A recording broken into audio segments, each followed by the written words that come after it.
how do you value those three? Kincaid, Laporta, and Trey McBride for Dynasty. As far as like where I would rank them? Yeah. Of the three, like if you were to like I guess do a keep trade cut of those three, how would you go? Yeah.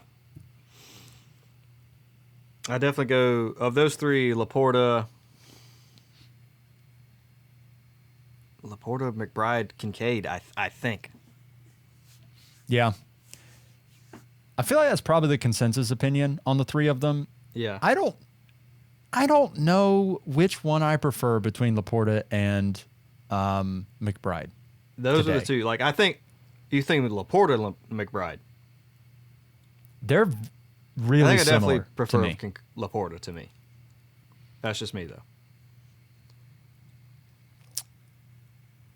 I think I need to dive into it more because I haven't watched either one a ton this year. I've watched each of them a little bit, and I've sort of like box score hunted with them a little bit.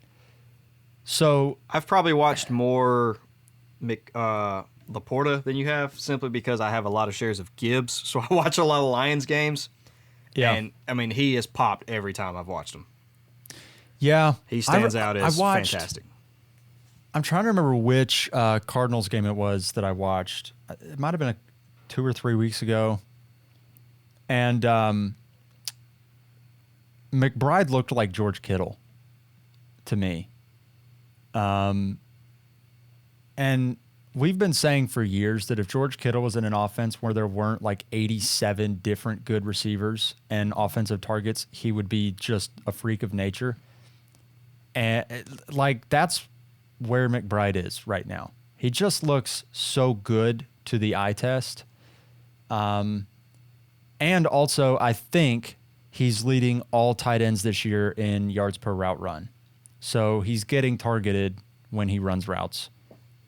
He's scoring fantasy points when he runs route. Like he's just, I think there's like a combination of the eye test and the metrics that say he's fantastic. And not to say Laporta isn't, because I think Laporta is also very, very good, and there's an argument for him to be the tight end one in Dynasty. I just am not 100% sure where I land on the two of them. I think they're both awesome, and I think if you've got them, you're very happy. But like I don't think I'm definitively one way or the other. I do think there's a pretty decent gap today between those two and Kincaid, though.